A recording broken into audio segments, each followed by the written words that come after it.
Students, मैं Amit sir और आप सभी का जूम इंस्टीट्यूट के इस ऑनलाइन चैनल में बहुत बहुत स्वागत है। आज हम फिजिकल केमिस्ट्री का एक चैप्टर डिस्कस करने जा रहे हैं आपसे। चैप्टर के अकॉर्डिंग बात की जाए तो ये चैप्टर हमारे फिजिकल केमिस्ट्री का सबसे मुश्किल चैप्टर है, लेकिन अगर समझ आ जाए तो बहुत सारी बातें बहुत ईजी हो जाती हैं। तो चैप्टर है क्या, तो हम आपसे बातें करने वाले हैं अबाउट ग्राम इक्विवेलेंट कॉन्सेप्ट और इक्विवेलेंट मास कॉन्सेप्ट के ऊपर। कैसे ग्राम इक्विवेलेंट कॉन्सेप्ट का यूज़ किया जाता है, कैसे इक्विवेलेंट मास निकाला जाता है, किस तरीके से वॉल्यूमेट्रिक एनालिसिस को इससे अप्लाई करेंगे, वो सारी बातें हम आपसे डिस्कस करेंगे इस चैप्टर में। तो बातों को ध्यान से देखिएगा, समझने की कोशिश कीजिएगा और कोशिश कीजिएगा कि जितने भी न्यूमेरिकल्स करवाए जाएं उन्हें पहले आप ट्राई करें। जब तक आप उन्हें ट्राई नहीं करोगे आपके कॉन्सेप्ट्स क्लियर नहीं होंगे। मेरी कोशिश होगी कि आपको हर एक बात समझ आए, लेकिन उसके लिए आपको ज़रूरी है कि आप नोट्स बनाते हुए चलिए, हर न्यूमेरिकल को सॉल्व करते चलिए। तो चलिए आइए शुरू करते हैं हम ग्राम इक्विवेलेंट कॉन्सेप्ट और इक्विवेलेंट मास के बारे में। देखिए बेटे, ग्राम इक्विवेलेंट कॉन्सेप्ट है क्या, बेसिक होता क्या है इसमें, तो मैंने कहा कि चलो इसे समझ लेते हैं। हमने लिखा a + 2b forms 3c this one. मैंने एक हाइपोथेटिकल इक्वेशन लिख दी। आपने मोल कॉन्सेप्ट चैप्टर पढ़ लिया। मोल कॉन्सेप्ट के टॉपिक में बताया गया कि अगर हमारे पास 1 मोल ऑफ ए होगा तो वो क्या होगा, आप कहोगे वो कंप्लीटली रिएक्शन करेगा। किससे कंप्लीट रिएक्शन करेगा? 2 मोल्स ऑफ बी से। तो मैं इसे ऐसे लिख दे रहा हूं, 1 mole of A completely reacts with what? 2 moles of B. मतलब अगर मैं आपको 1 मोल ए देता हूं तो आप मुझे कहोगे मुझे 2 मोल्स ऑफ बी की नीड पड़ेगी। अगर मैं आपको 2 मोल्स ऑफ ए देता हूं तो आप कहोगे मुझे 4 मोल्स ऑफ बी की नीड पड़ेगी। और अगर मैं कहता हूं कि 1 mole of A completely reacts with 2 moles of B, मैं बोलता हूं अगर क्या आपसे 1 mole of A completely reacts with 2 moles of B, then 3 moles of C produce this one। यानी मैंने आपको क्या बताया? मैंने आपको बताया कि 1 मोल A का अगर 2 मोल B से रिएक्शन करेगा तो 3 मोल C को प्रोड्यूस कर देगा। ओके, तो ये तो है मोल कॉन्सेप्ट की बातें। अगर मान लीजिए मोल कॉन्सेप्ट के रिस्पेक्ट में हम बात करें कि आपके पास कोई मोल कॉन्सेप्ट के थ्रू क्वेश्चन सॉल्व करने की बात हो रही है, तो उसके लिए जो सबसे पहली रिक्वायरमेंट होती है वो होती है इक्वेशन का बैलेंस होना। और बैलेंस होने के लिए क्या रिक्वायरमेंट होगी? बैलेंस होने के साथ साथ रिक्वायरमेंट होगी आपको पता हो सारे products. Means we need to know all the products। Okay, मतलब यहां पे एक बड़ा रिस्ट्रिक्शन है कि इक्वेशन को बैलेंस करो। और क्या हमें मालूम होना चाहिए कि इक्वेशन में कौन कौन प्रोडक्ट बन रहा है और कौन कौन सा रिएक्टेंट पार्टिसिपेट हो रहा है। मतलब आपको इक्वेशन को पूरा का पूरा मालूम करना पड़ेगा। लेकिन अगर हम ये बातें नहीं कर सकते, क्योंकि हर इक्वेशन के साथ ये बातें नहीं की जा सकती, तो हम इस बात को जरा सा इजी करने के लिए कि मुझे बैलेंस नहीं करना आता इक्वेशन, या मैं बैलेंस नहीं कर सकता अभी इक्वेशन को, या बहुत मुश्किल बैलेंसिंग दिख रही हो, या हमें नहीं मालूम हो कि इसमें और क्या क्या बन सकता है, we are applying a gram equivalent concept. तो क्या है ग्राम इक्विवेलेंट कॉन्सेप्ट? मैं अब आपको यह बताने जा रहा हूं। ग्राम इक्विवेलेंट कॉन्सेप्ट बेटे होता क्या है? ग्राम इक्विवेलेंट कॉन्सेप्ट बोलिए, या इसी को हम इक्विवेलेंट कॉन्सेप्ट भी बोल देते हैं। इसका क्या मतलब होता है, चलिए आइए इसे समझते हैं। मैंने आपके सामने इक्वेशन लिखा a + 2b forms 3c। Again हमने सेम हाइपोथेटिकल इक्वेशन को फिर से ले लिया। अगर मैं इसे अप्लाई करने के लिए बोलूं कि ग्राम इक्विवेलेंट कॉन्सेप्ट लगाओ, तो आप बताओगे कि अगर A का मेरे पास 1 ग्राम इक्विवेलेंट है, या आप बोल सकते हो 1 इक्विवेलेंट है, एक ही बात है। अगर मेरे पास ए का 1 ग्राम इक्विवेलेंट है, किसका? ए का, तो उसको अगर मुझे बी के साथ रिएक्ट करवाना है, 1 ग्राम इक्विवेलेंट को कंप्लीटली रिएक्ट करवाना है, तो मुझे बी के 1 ग्राम इक्विवेलेंट की ही नीड पड़ेगी। मतलब यहां पे 2 लिख दो, 3 लिख दो, 4 लिख दो, 5 लिख दो, 6 लिख दो, कुछ मत लिखो, गायब कर दो, बैलेंस नहीं किया मतलब। तब भी ये मालूम है ना कि 1 ग्राम इक्विवेलेंट ए का होगा, तो उसके लिए 1 ग्राम इक्विवेलेंट बी की ही जरूरत पड़ती है। और अगर ये 1 gram equivalent A, when 1 gram equivalent of A completely reacts with what, कितने से? 1 ग्राम इक्विवेलेंट से ही ना, 1 gram equivalent of B, then C कितना बनेगा?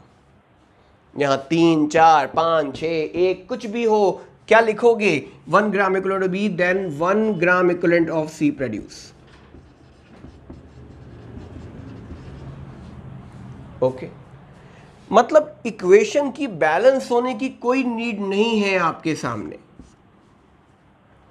जैसे आइए एक एग्जाम्पल समझ के देखते हैं। मेरे पास एक एग्जाम्पल लिख के आया, ferrous ion, this is called ferrous ion, it reacts with परमैग्नेट ion, and during this बना क्या? Ferric ion, Mn2 positive. ये बन गया। मुझसे कहा कि बताओ कि फेरस आयन का ये अमाउंट है, MnO4 का कितना अमाउंट चाहिए होगा, मान लीजिए। तो मैं आपको बताना क्या चाहता हूं कि अगर आप इस क्वेश्चन को करना चाहते हो बाय मोल कॉन्सेप्ट,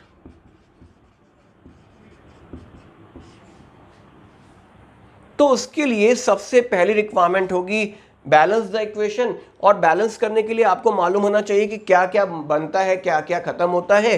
तो मैं वो इक्वेशन लिख रहा हूं कि अगर आपको बैलेंस इक्वेशन चाहिए होता तो आप क्या लिखते? आप लिखते पहले ferrous ion reacts with MnO4 negative, इसमें H आयन यूज होता है इस साइड, इधर बनता है ferric ion plus Mn2 positive, और साथ में बनता है H2O। ये बैलेंस नहीं है, ये तो हमारा रिएक्शन के रिएक्टेंट और प्रोडक्ट्स हो गए कि क्या क्या हुआ रिएक्शन में, जो हमारी नीड थी बैलेंस के साथ, कि we need to know all the products and reactants. Okay, अब अगर मैं बैलेंस के साथ लिखूं तो मैं इसे आगे फर्दर बैलेंस के फॉर्म में भी लिख देता हूं। बैलेंस के फॉर्म में अगर मैं इसे लिखता हूं बेटे, तो बैलेंसिंग कंडीशन किस तरीके से बनती है? तो हमारे पास ये जो इक्वेशन है अब ये बैलेंस फॉर्म में है। देखिए 4 ऑक्सीजन है, 4 ऑक्सीजन है, 8 hydrogen, 8 hydrogen, 5 Fe, 5 Fe, 1 Mn, 1 Mn। तो अगर आपको ये बैलेंसिंग आती है, आपको मालूम है कि क्या क्या रिएक्शन में लगा, तो आप क्वेश्चन को मोल कॉन्सेप्ट से कर सकते थे कि इतना फेरस आयन इतने MnO4 से रिएक्शन करेगा, मतलब 5 moles of ferrous ion reacts with 1 mole of MnO4 negative, जो आपको यहां से पता चलेगा।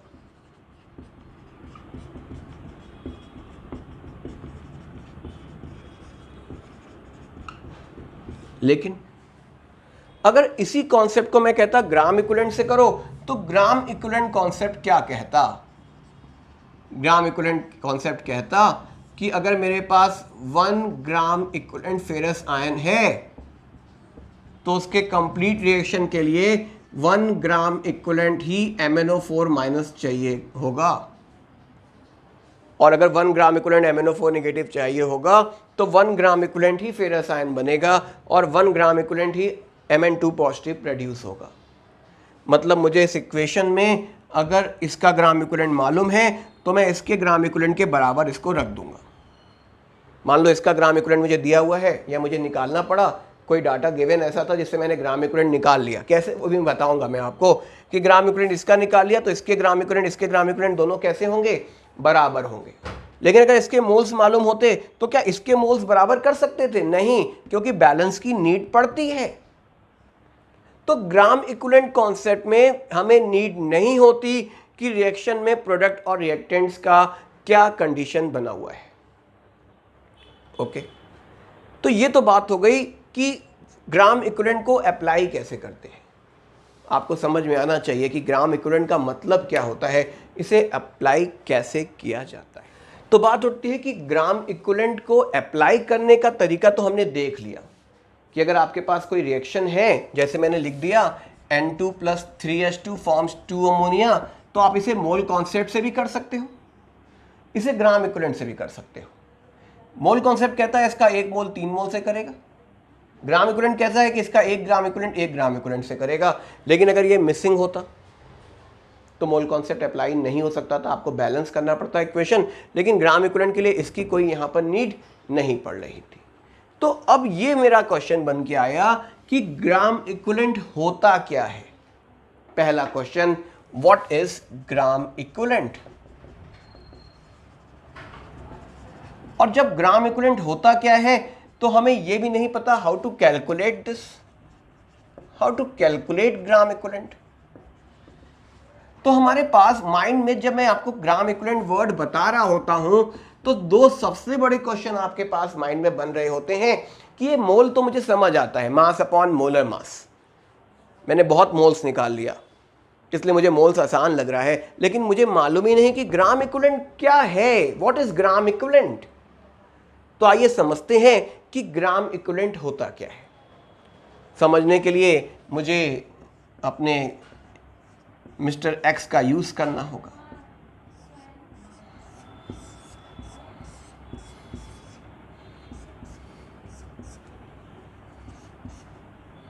मिस्टर एक्स की बात करें तो मिस्टर एक्स बहुत ज़्यादा, आप कह सकते हो, फूडी पर्सन है। फूडी पर्सन का मीनिंग कि ये बहुत ज़्यादा फूड पसंद करने वाले पर्सन्स में आते हैं और इनका फेवरेट फूड जो है वो समोसा है। तो बात उठती है कि समोसे से ग्राम इक्विवेलेंट को कैसे रिलेट करना है। सपोज मान लीजिए मिस्टर एक्स एक शॉप पे गए, समोसे की शॉप पर, और उन्होंने कहा यार मुझे 1 प्लेट समोसा दे दो। उसने कहा चलो, और मिस्टर एक्स के पास क्या आ गया, एक प्लेट आई और उसमें मिस्टर एक्स के पास 2 समोसे आ गए। मिस्टर एक्स फिर किसी जगह जा रहे थे, दूसरी दुकान मिली उन्हें, उन्होंने कहा यार मुझे 1 प्लेट समोसा दे दो। उसने क्या किया, 2 समोसे दे दिए। किसी और शॉप पे पहुंचे, उन्होंने कहा कि मुझे समोसे दो, उसने भी समोसे दे दिए। 1 प्लेट समोसा मांगा, उन्होंने दे दिया। यानी जनरल आपने भी देखा होगा कि जब आप मार्केट में 1 प्लेट समोसा, 1 प्लेट रसगुल्ले, 1 प्लेट गुलाब जामुन, 1 प्लेट कुछ भी मांगते हो तो मोस्टली 2 अमाउंट आता है। लेकिन क्या जरूरी है कि 2 ही अमाउंट आएगा? मान लो ये पहुंच गए किसी और शहर में, किसी और शॉप पे, और उन्होंने कहा 1 प्लेट समोसा दो, और भाई उसने 1 समोसा दे दिया। मिस्टर एक्स का यार मुझे तो 2 समोसे खाने थे, मुझे मिल तो गए 1। बातों को समझिएगा। मैं आपको यह बताना चाहता हूं कि बेटर क्या होगा कि वो दुकानदारों से क्या बोलते कि मुझे 1 प्लेट समोसा दो या मुझे 2 समोसे दो। कौन सी इंफॉर्मेशन ज्यादा बेटर होती कि हर जगह उन्हें एक जैसा अमाउंट मिलता। हाँ जी, अगर वो ये कह रहे होते कि मुझे 2 समोसे दो। The basic thing is what, कि अब आपको मैं इसे रिलेट करने वाला हूं ग्राम इक्विवेलेंट के साथ। मान लीजिए मेरे पास एक एसिड है H2SO4, और जब H2SO4 मांगा मैंने कि मुझे 1 प्लेट H2SO4 दे दो, मान लीजिए मानते हैं, तो 1 प्लेट H2SO4 का मतलब था कि मेरे पास 2 H आयन आए। ओके, मैंने कहा मुझे 1 प्लेट HCl दे दो, इसका मतलब मेरे पास सिर्फ 1 H आयन आया प्लेट में। मैंने कहा मुझे 1 प्लेट नाइट्रिक एसिड दे दो, मतलब मेरे पास 1 H आयन आया।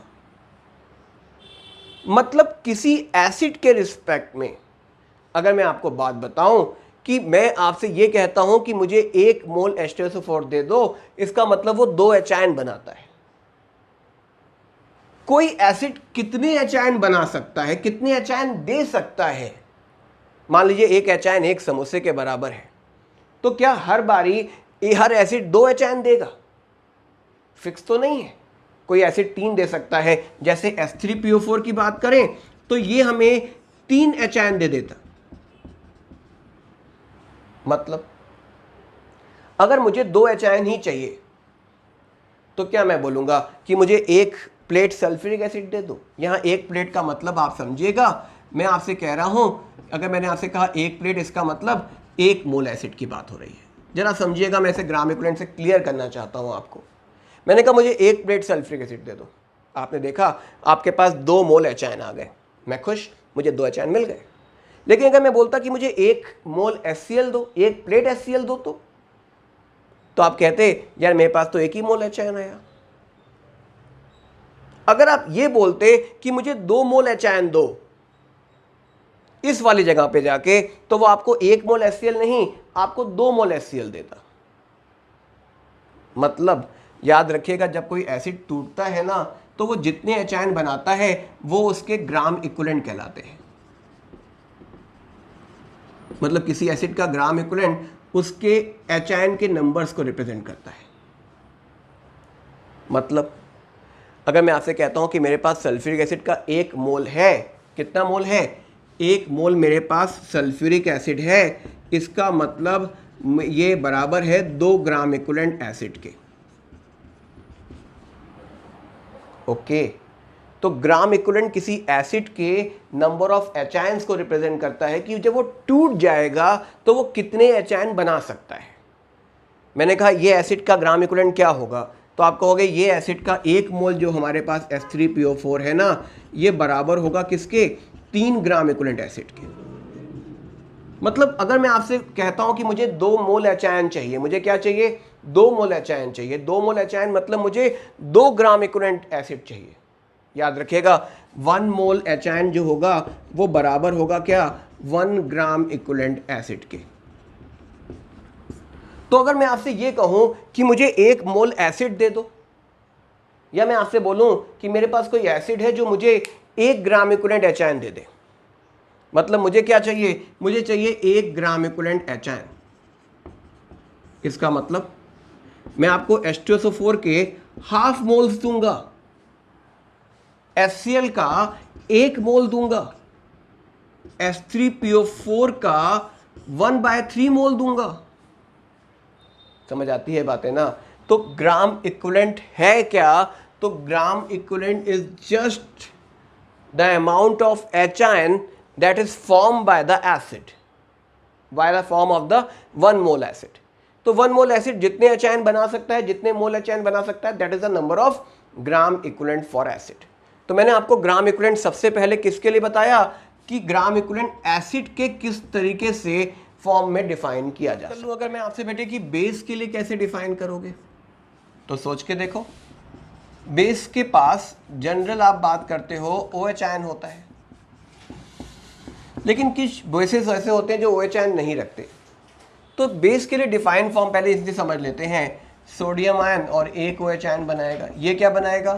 2 H आयन बनाएगा, ये क्या बनाएगा? 3 OH बनाएगा। तो ये कितने H आयन से रिएक्शन कर सकता है? आप जानते हो ना, 1 H आयन 1 OH आयन से रिएक्शन करता है तो एक H2O बन सकता है। तो रिएक्शन में अगर 1 OH आयन है तो वो 1 H आयन से रिएक्शन करेगा। अगर ये 2 OH आयन दे रहा है तो ये 2 OH आयन दे रहा है तो 2 H से करेगा। ये किससे करेगा? 3 H से करेगा। तो एसिड के लिए क्या बताया आपने? Number of H ion produce, okay, by 1 mole acid, और number of H ion except by 1 mole of base.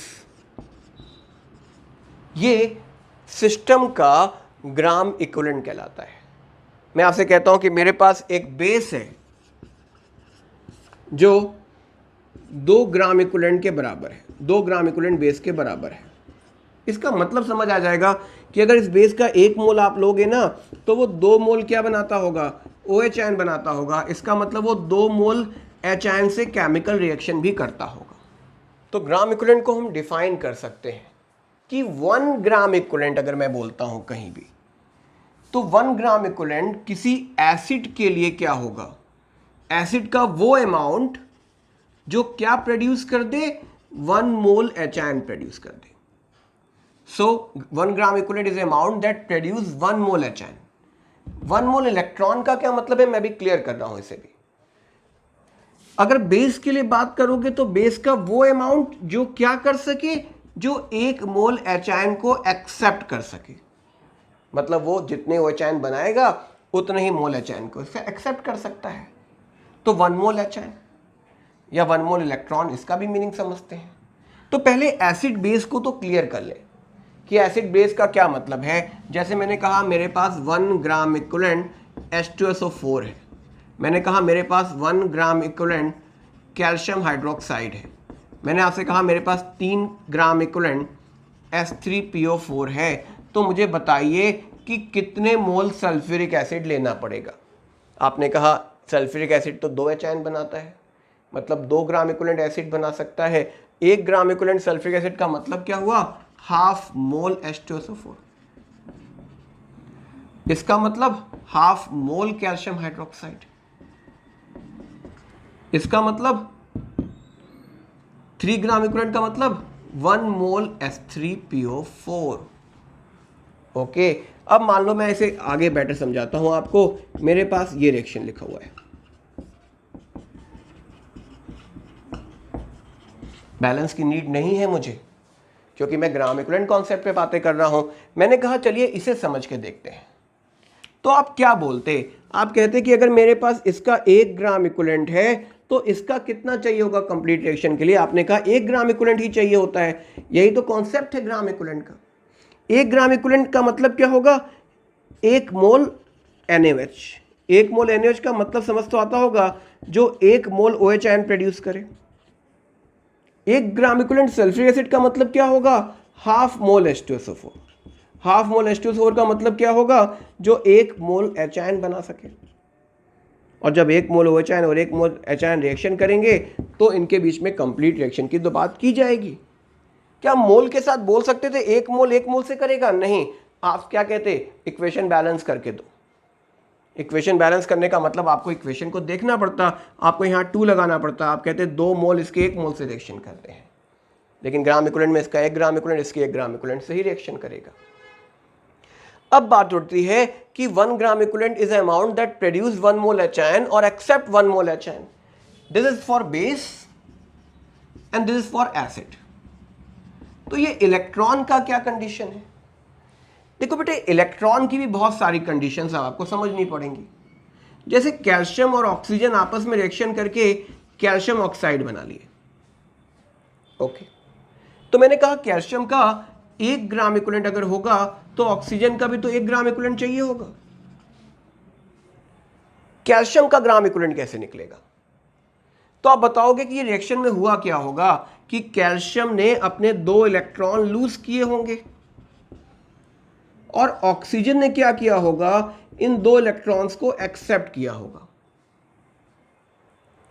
Okay, जब ऑक्सीजन ने 2 इलेक्ट्रॉन एक्सेप्ट किया होगा तो आप कहोगे कि ये ऑक्सीजन का जो 1 मोल O है, 1 मोल O, वो 2 ग्राम इक्विवेलेंट के बराबर होगा, क्योंकि 2 इलेक्ट्रॉन एक्सेप्ट कर रहा है।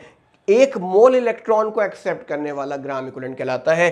वैसे कैल्शियम के लिए अगर मैं आपसे कहूं तो कैल्शियम क्या होगा, कैल्शियम अगर कैल्शियम 2 पॉजिटिव में जा रहा है, इसका मतलब आप इसे 2 ग्राम इक्विवेलेंट अमाउंट बताओगे। मतलब कैल्शियम के 2 ग्राम इक्विवेलेंट होंगे और ऑक्सीजन के भी कितने होंगे, 2 ग्राम इक्विवेलेंट होंगे। मतलब जितने ग्राम इक्विवेलेंट कैल्शियम के हैं उतने ही ग्राम इक्विवेलेंट क्या होंगे, ऑक्सीजन के भी नीड पड़ने वाले हैं। तो ग्राम इक्विवेलेंट जब हम इलेक्ट्रॉन्स के रिस्पेक्ट में बताते हैं तो क्या मतलब हो जाता है, उसे बहुत सारे एग्जांपल्स में आप समझ सकते हो। जैसे कि एग्जांपल मैं यहां लिखूं कि मान लो किसी रिएक्शन में Fe2 पॉजिटिव Fe में कन्वर्ट हो गया। ओके, तो यहां पे 1 मोल Fe किस में गया, Fe में। तो मैं इस 1 मोल को ग्राम इक्विवेलेंट के रिस्पेक्ट में 2 ग्राम इक्विवेलेंट फेरस आयन बोलूंगा। यहां पे ये 1 mole ferrous ion 2 gram equivalent ferrous ion की तरह काम कर रहा होगा। क्योंकि इसने 2 मोल इलेक्ट्रॉन एक्सेप्ट किए। वैसे ही मान लो किसी इक्वेशन में ऐसा हो रहा होता, Fe3 पॉजिटिव जा रहा होता Fe2 पॉजिटिव में, तब क्या बोलते? कितने इलेक्ट्रॉन एक्सेप्ट कर रहा है? 1 एक्सेप्ट कर रहा है, तो आप बोलते ना कि 1 मोल फेरिक आयन यहां पर बराबर लिखोगे क्या? 1 gram equivalent of ferric ion से। मतलब अगर किसी इक्वेशन में 1 ग्राम इक्विवेलेंट फेरिक आयन है तो दूसरा रिएक्टेंट भी 1 ग्राम इक्विवेलेंट ही होगा जो उससे रिएक्शन कर रहा होगा। इसे समझ के देखते हैं। आइए एक पॉइंट क्लियर करें कि मैं आपको बताना क्या चाहता हूं। मैं आपको एक नॉर्मल कंडीशन समझाना चाहता हूं कि एक इक्वेशन हमारे पास है। मान लीजिए हमारे पास +2 फेरिक आयन है, फेरस आयन और SN4 पॉजिटिव। मान लो ये इक्वेशन है। आप क्या बोल रहे हो कि इसका अगर 1 ग्राम इक्विवेलेंट होगा तो इसका भी 1 ग्राम इक्विवेलेंट ही चाहिए होगा ना। इक्वेशन को बैलेंस नहीं कर रहा हूं मैं आपके सामने। लेकिन अगर मैं इस बात पे बात करूं आपसे, तो दोनों के 1-1 ग्राम इक्विवेलेंट का मतलब है कि दोनों में 1-1 इलेक्ट्रॉन का एक्सेप्टिंग कंडीशन पे बात हो रही होगी। SN2 से 4 में जा रहा है। सोच के देखो, SN2 कहां जा रहा है? 4 में जा रहा है। 4 में जाने का मतलब इसमें 2 इलेक्ट्रॉन्स यहां पे निकलेंगे। मतलब इसका 1 मोल जो होगा वो 2 ग्राम इक्विवेलेंट के बराबर होगा। मतलब क्या मैं ये कह सकता हूं कि इसका 1 मोल से रिएक्शन करेगा? तो आप बताओगे इसका 1 मोल कितने के बराबर है? 2 ग्राम इक्विवेलेंट टिन के बराबर है, SN2 पॉजिटिव के बराबर है। और Fe के लिए अगर मैं बात करके देखूं तो Fe3 पॉजिटिव Fe2 पॉजिटिव में जा रहा है। यहां पे 1 इलेक्ट्रॉन हुआ, यानी 1 मोल जो फेरिक आयन है वो बराबर है 1 ग्राम इक्विवेलेंट किसके? फेरिक आयन के। तो क्या ये बोल सकता हूं कि इसका 1 मोल से रिएक्शन करेगा? आप कहोगे इसका 1 मोल तो 2 ग्राम इक्विवेलेंट बताया गया है और इसका 1 मोल क्या बताया गया है? 1 ग्राम इक्विवेलेंट। तो इन दोनों के 1-1 मोल का तो रिएक्शन नहीं हो सकता। लेकिन आप ये बोल सकते हो कि इसका कितना मोल? हाफ मोल जो होगा, कितना मोल?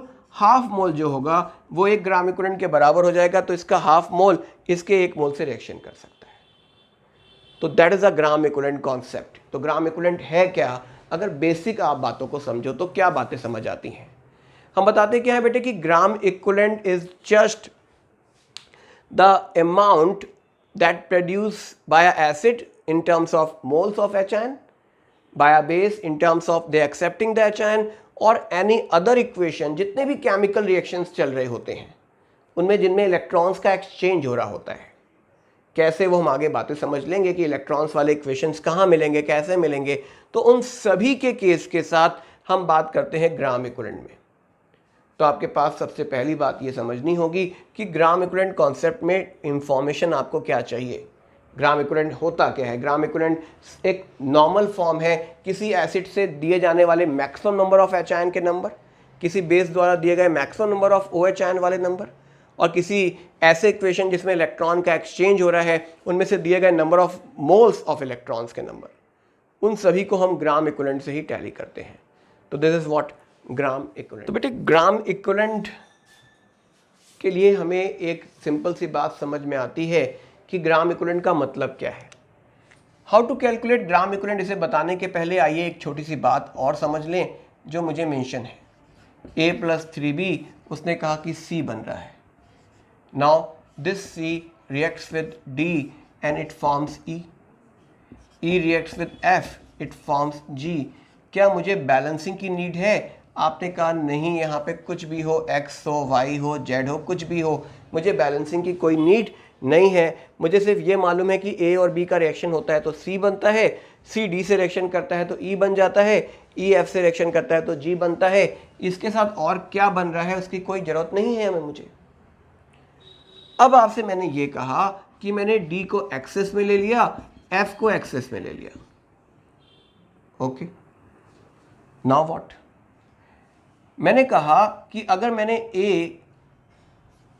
B को भी एक्सेस में ले लिया, अगर मैंने A को 2 ग्राम इक्विवेलेंट रिएक्शन में यूज करवाया होगा तो बताओ फाइनली G के कितने ग्राम इक्विवेलेंट बनेंगे?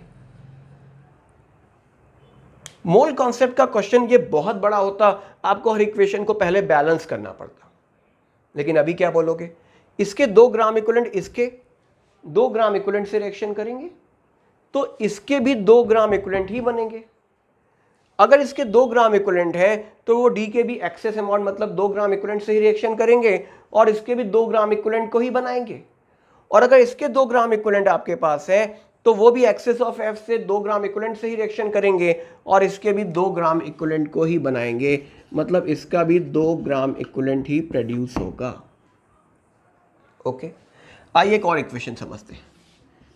CaOCl2 ये ब्लीचिंग पाउडर का फॉर्मूला है। ब्लीचिंग पाउडर का जब रिएक्शन वाटर से करवाया जाता है ना बेटे, तो इट प्रोड्यूस क्लोरीन गैस। बाकी क्या बना मैंने बताया ही नहीं, नीड ही नहीं पड़ी मुझे।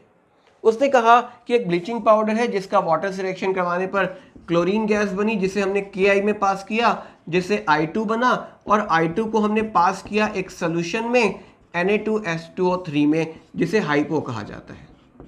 और हाइपो का 0.5 ग्राम इक्विवेलेंट रिएक्शन में कंप्लीट यूज हुआ। बताओ ब्लीचिंग पाउडर के ग्राम इक्विवेलेंट कितने होंगे स्टार्टिंग में। उसने आपको ये बताया गया कि Ki हमने क्या लिया, एक्सेस में लिया। तो आप क्या करते, आप कहते अगर 0.5 ग्राम इक्विवेलेंट कंप्लीट यूज हुआ हाइपो का रिएक्शन में तो I2 भी तो 0.5 ग्राम इक्विवेलेंट ही आया होगा। और अगर I2 0.5 ग्राम इक्विवेलेंट आया होगा तो इसे बनाने के लिए क्लोरीन भी तो 0.5 ग्राम इक्विवेलेंट ही चाहिए होगा। और अगर क्लोरीन 0.5 ग्राम इक्विवेलेंट होगा तो मेरे पास नॉर्मल बात है कि ब्लीचिंग पाउडर भी 0.5 ग्राम इक्विवेलेंट के रिस्पेक्ट में बताया गया होगा। मतलब आपको एक सिंपल सी इंफॉर्मेशन पता थी और आपने सबको एक दूसरे से इक्वेट कर दिया। That is the application of what, gram equivalent. अब बात उठती है कि ग्राम इक्विवेलेंट को कैलकुलेट कैसे करते हैं, how to calculate gram equivalent.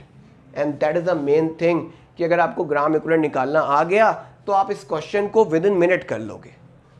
लेकिन अगर मोल कॉन्सेप्ट से करने की बात करूं तो आप इसे बैलेंस करते करते ही अपना उतना टाइम लगा दोगे जिसमें आप 10 क्वेश्चन कर लेते। तो फिर बात उठती है कि ग्राम इक्विवेलेंट निकालेंगे कैसे। तो मैं अब आपसे बातें करूंगा नेक्स्ट क्लास में कि how to calculate gram equivalent of acid base for any salt for any redox equation. तो काफ़ी इंटरेस्टिंग पॉइंट होगा, ग्राम इक्विवेलेंट कैसे निकाला जाता है, जहां मैं आपसे बातें शुरू करूंगा सबसे पहले व्हाट इज इक्विवेलेंट मास। तो वो सारी बातें आपसे नेक्स्ट टर्म पे होंगी। That's all, thank you.